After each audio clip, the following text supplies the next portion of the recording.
Alright, welcome back mga ka-Johnny. Nandito lang pumulian yung lingkod ka-Johnny ng Janitor TV at ito ang Johnny Depp. Usapang utang, usapang ola. So mga ka-Johnny, kung di pa kayo nakasubscribe sa channel ko, subscribe na po kayo. Like and share nyo rin po at hit nyo na rin yung notification bell para lagi po kayong updated sa mga ola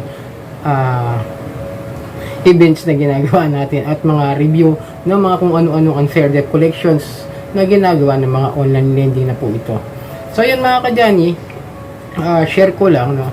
Recently, mga past few days, sunod-sunod doon sa group sa OLA Victims Community tsaka doon sa OLA Harassment Victims ang pagpo-post ng mga guro, ng mga teacher ng ating mga bagong bayani ng ating panahon.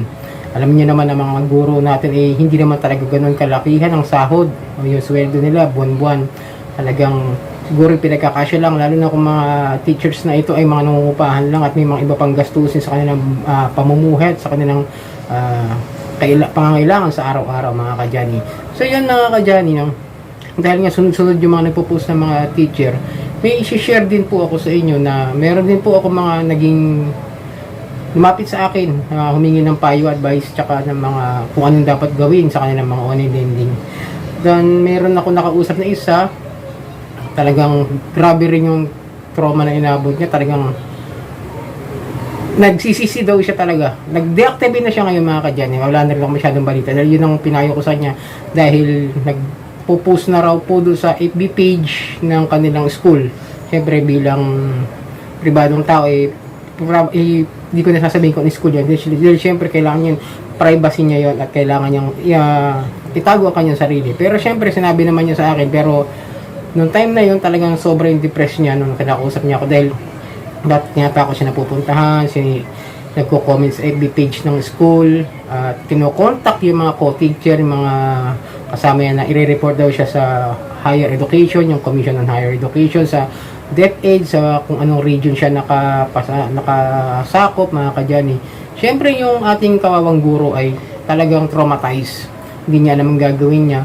Pupuntahan nga raw siya ng mga agent. Siyempre, alam naman natin kung sino lang may mga agent na pupunta sa mga kliyente nila, kundi si Digido. Pero di ko sure kung Digido rin yung ano niya, kasi marami nagbabanta ng mga OLA na ganyan. No? Di ko rin sure kung ano yun. Pero dahil nga sa dami rin ng OLA na hiraman niya, kung naalala niya mga ka-Johnny, meron palang na bumalik sa isip ko ngayon lang. Yung kay Papa Dudut, nung lalo nung trending ito nung June, nagkaroon ng episode si Papa Dudut na OLA. Tungkol din po yun sa isang teacher, sa isang guro na kung saan ay nabaon din sa utang, nalulung din sa utang yung teacher na dahil nga sa kagustuhan niya maibigay yung mga pangangailangan at yung mga yung mga gusto ng kanyang anak kaya doon. Dahil medyo nahapiwan ko lang, hindi ko natapos. Panonorin ko ulit. Kaya pakikinggan ko pala ulit yun. Panonorin sa radyo pala. Pero pwede naman sa YouTube, mapapanood pa rin naman yung mga kanya. So yun, meron din kailan lumapit sa akin na teacher, male siya, then he is a breadwinner ng kanyang pamilya, may sakit ng mga magulang, and then siya rin yung tumutulong sa mga pamangkin niya ng mga pangangailangan at siya lang talaga yung nagtatrabaho sa kanila. At dahil nga nakahiram siya sa mga OLA na ito, natakot siya, pero nababayaran naman niya nung una mga ka-Johnny yan. Talagang nababayaran naman niya kahit paano, pero dumating lang talaga yung time na nagipit dahil nga sa mga pangangailangan lalo sa pamilya, sa mga magulang niya at sa mga pamangkin niya. Then humingi siya ng payo sa akin kung anong gagawin. Ang iniisip niya talaga mga ka-Johnny is ibenta yung kanilang lupa para lang mabayaran yung mga OLA, which is ang sabi ko, huwag, hayaan niya mag legal settlement ang mga ito. Ngayon medyo mayroon na rin pagbabanta at mga pangaharas yata. Nagtanong siya sa akin kung anong dapat gawin. Yung sabi ko, kaya na niya na-report sa PNP na pinakamalapit sa Anti-Cybercrime Group. And then ngayon mga ka-Johnny, siya na po ay legit member ng UOBM. Hindi ko lang alam kung anong sa teachers sila Meron din silang group ng mga teachers na kung saan kailangan nila magsama-sama at doon sila mag-uusap-usap.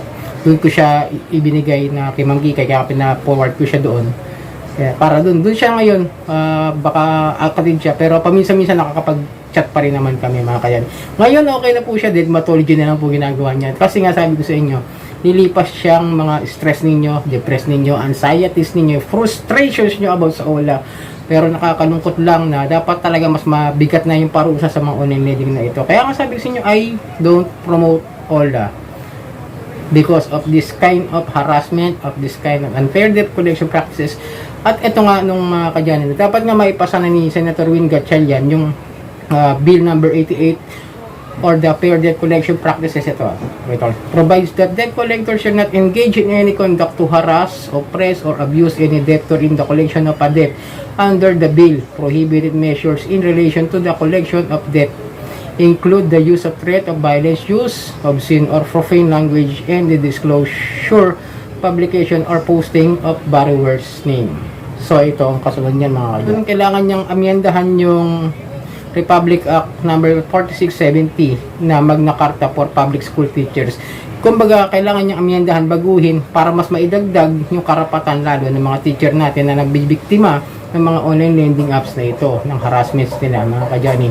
So, sana nga maipasa yung bill ng 818 na yan, no? Para mas lumawak yung kapangyarihan at yung kakayahan ng batas na ito. Lalong-lalo sa mga guro. Kung yung nakaraan estudyante, mga binibiktima, ngayon sunod-sunod talaga. Ilang beses ako nakakita ng mga posts talaga. Pero, hindi ko na ipapakita sa inyo mga kadyani. Pero ito talaga sunod-sunod yung mga... So, yan gumagalaw-galaw. O, yun. May mga teacher na saying, ma'am, I'm also a public school teacher and a victim din ng harassment ng mga OLA. Willing to help. Marami po tayong mga biktima ng mga OLA, mga public school teachers. Ginagamit pa nilang trabaho natin para takutin tayo at ipahiya. Yun siya sabi ko sa inyo. Siyempre, pag pinahiya ka, siyempre, dahil sa iyong profesyon, dahil isa kang... guro, mas nakakahiya nga naman na ipakita ka sa SOCMED, sa social media na may nakalagay na kung ano nung sasabihin sila na hindi naman totoo dahil nakahirang ka lang. At yun na tinitrigger naman talaga ng mga OLA, mga kadyani. Dahil nga may utang tayo, meron tayong sa isip natin, may obligasyon tayo, may kasalanan tayo. Which is, kung nabayaran mo naman talaga, kahit naman na yung halos dumoble na tapos sinisingil pa rin kayo sa labis na interest, yun ang nagiging problema. Mga kadyani, yun ang lagi natatandaan. Ngayon, kung nakabayad naman na kayo talaga, nagkaroon na kayo ng problema dahil sa tapal-tapal system, sipin nyo na lang, nabayad na kayo. Kasi nga, sa sobrang dami ng interest, sa taas ng interest, dun lang nila kayo binaon at hindi naman talaga kayo nagnakaw o kung ano. Yun lang ang tinitrigger ng mga OLA agents. Yung parang kasalanan mo dahil humiram ka sa amin. At ngayon, sinangkalang ka sa sarili mong mantika. Parang ginisa ka sa sarili mong mantika. So yun mga kadyani, no? Ito yung sinasabi ko sa inyo. Na sana nga, mas pakinggan, lalo na kung mga teachers na nagiging involved sa usaping OLA, mga kadyani. Kaya nga, I don't promote, I always go to the OLA victims. I stand for them. Kaya mga kadyani, no, kung mag-aari, huwag na lang kayo nilalapit sa mga ito dahil hindi lang talaga problema. Hindi lang problema sa inyong gagawin, kundi problema rin sa inyong mga kamag-anak, kapamilya, kapuso, kapatid. Puro channel yata yun. Pero, yun nga mga kaya, iwasan nyo na lang kumapit dito sa mga OLA na ito. Hanggat maaari, ako nga naiwasan ko na. Buti nga, hanggang 5 lang ako, hindi na ako nagdagdag. At ayoko ng sari-saring problema na papasukan. Kaya pati ibang tao madama, ayoko ng ganun. So yun mga kaya, ito ang yung lingkod ka, Johnny, ng Janitor TV. At ito ang Janet, usapang utang, usapang OLA.